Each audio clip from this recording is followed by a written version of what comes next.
नमस्कार। आज की इस प्रेस वार्ता में मंच के ऊपर मीडिया के प्रदेश संयोजक सम्मान्य प्रमोद जी, उपस्थित सभी मीडिया से पधारे हुए मित्रगण, आज की ये प्रेस एक विशेष महत्व को ध्यान में रखते हुए बुलाई गई है और विशेष महत्व इस बात का है कि आज़ादी के समय एक लोकतांत्रिक व्यवस्था इस देश के अंदर लागू हुई और आप सबको विदित है कि लोकतांत्रिक व्यवस्था के अंदर 3 स्तंभ, जिसमें व्यवस्थापिका कानून बनाने का काम करेगी, कार्यपालिका उस कानून को क्रियान्वित करने का काम करेगी और न्यायपालिका उस कानून की समीक्षा करेगी कि जो व्यवस्थापिका ने जो कानून बनाए हैं उसकी पालना हो रही है, नहीं हो रही है, या उस कानून की अवहेलना हो रही है, या उस कानून की अवहेलना करने वाले को कानून के दायरे में उसको सजा का प्रावधान भी निहित किया गया कि न्यायपालिका सजा दे सकती है। लेकिन दुर्भाग्य इस बात का कि राजस्थान प्रदेश की राजनीति के अंदर वर्तमान के इस दौर के अंदर अपनी सस्ती लोकप्रियता प्राप्त करने के लिए, सोशल मीडिया के ऊपर अपने फॉलोवर्स बढ़ाने के लिए राजनीतिक क्षेत्र में काम करने वाले लोग भी इस तरीके की बयानबाजी करते हैं जो कानून सम्मत नहीं है, व्यवहारिक नहीं है, नीतिगत नहीं है, नैतिकता के अनुकूल नहीं है और यहां तक कि मानवता के अनुकूल भी नहीं है। ये बात बिल्कुल सत्य है कि राजनीतिक क्षेत्र के अंदर जनता के मुद्दों को लेकर सरकार का ध्यान दिलाना राजनीतिक व्यक्ति का नैतिक धर्म है। राजनीति के अंदर जनता के मुद्दों के लिए संघर्ष करना यह भी नितांत आवश्यक है, लेकिन राजनीतिक मुद्दों के आधार के ऊपर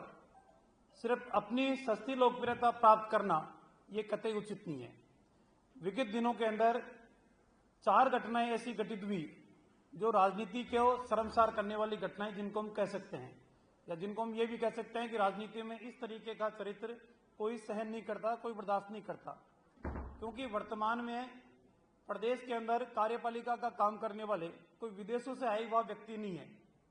या कार्यपालिका का काम करने वाला किसी के प्रति कोई द्वेषता भाव रखकर अपने कार्य को अंजाम देने वाला भी नहीं है। वह अपने कर्तव्यों का पालन करता रहे और अन्य राजनेता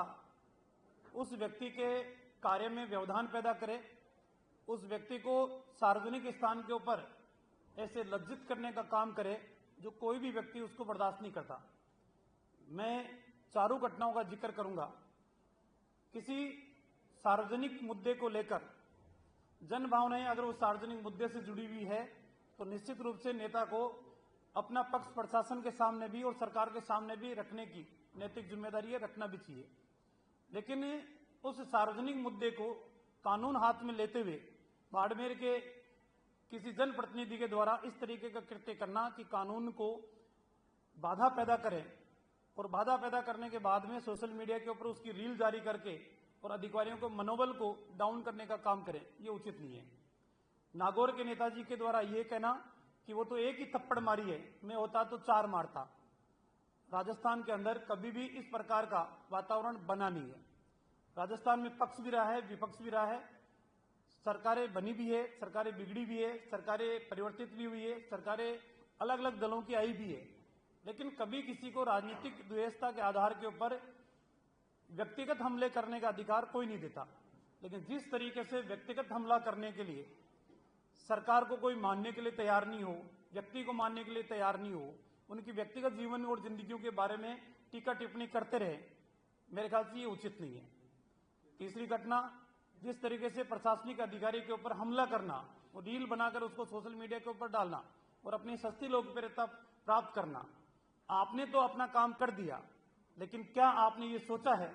कि आपके इस भावुकतापूर्ण निर्णय के उपरांत कितने लोगों को कानून के दायरे के अंदर आपने सड़कों पे उतारने पे मजबूर किया? और आज ऐसे वो युवा साथी जो भावुकता में आकर सड़कों के ऊपर उतर के कानून को अपने हाथ में लिया, आज कानून अपने दायरे के अंदर कार्रवाई कर रहा है, तो क्या भविष्य के अंदर उनका भविष्य सुरक्षित रह पाएगा? नेता को कम से कम इतना भी चिंतन और मनन इस बात का करना चाहिए कि मेरे इस कृत्य से किन लोगों के परिवारों के ऊपर, व्यक्तिगत जीवन के ऊपर कैसा प्रभाव पड़ने वाला है। और एक नेताजी जो अपने आप को राष्ट्रीय नेता कहते हैं, राष्ट्रीय राजनीति से जुड़े हुए हैं, एक गांधी परिवार के बहुत नजदीक संबंध रखते हैं। वो कहते हैं कि जूते की नोक पे अधिक अपना काम कराऊंगा। मेरे ख्याल से काम कानून के दायरे में होता है, जूते की नोक के आधार के ऊपर नहीं होता। और आप इस तरीके के बयान देके समाज में वैमनस्यता पैदा करने का काम कर रहे हैं, समाज में द्वेषता पैदा करने का काम कर रहे हैं, लोगों को गुमराह करके उनको मुद्दे से भटकाने का काम कर रहे हैं। इसलिए राजस्थान की राजनीति हमेशा पाक साफ रही है, सुचिता की राजनीति रही है। हमेशा एक दूसरे का विचारधारा के आधार के ऊपर, मुद्दों के आधार के ऊपर, सिद्धांतों के आधार के ऊपर हमने हमेशा मुखर होकर अपनी बात कही है। लेकिन कभी भी किसी भी दल और किसी भी नेता के बारे में व्यक्तिगत लांछन लगाने का काम कभी नहीं किया। लेकिन दुर्भाग्य आज इस बात का कि कुछ नेता अपने स्वार्थों की पूर्ति करने के लिए, अपने आप को बड़ा बनाने के लिए दूसरों के बारे में ऐसी टीका टिप्पणी करे, वो शोभनीय नहीं है। तो मेरा आज की इस प्रेस के माध्यम से उन नेताओं से भी मैं इतना विशेष रूप से कहना चाहूंगा कि कृपा करके आप अपने शब्दों को मर्यादा के अंदर कहें तो वो ज्यादा ठीक रहेगा। मर्यादाओं से बाहर जाकर निकलने की कोशिश करोगे तो समाज उसको स्वीकार नहीं करेगा, और जिनके बारे में आप टीका टिप्पणी कर रहे हैं वो भी कभी स्वीकार नहीं करेंगे। कानून के दायरे के अंदर सबको जीने का अधिकार है, सबको अपनी बात कहने का अधिकार है, विचारों की अभिव्यक्ति करने का अधिकार है। लेकिन विचारों की अभिव्यक्ति आप बिना किसी तथ्य के आधार पर करें, बिना किसी मुद्दे के आधार पर करें, बिना किसी साक्ष्य के आधार के ऊपर करें, और एक सनसनी पैदा करने के लिए किसी के ऊपर किसी प्रकार का बयान आप दें, ये उचित नहीं है। मुझे पूरा विश्वास है कि मीडिया के माध्यम से मेरी बात राजस्थान के आम जनता तक भी पहुंचेगी और उन नेताओं के ऊपर जरूर पहुंचेगी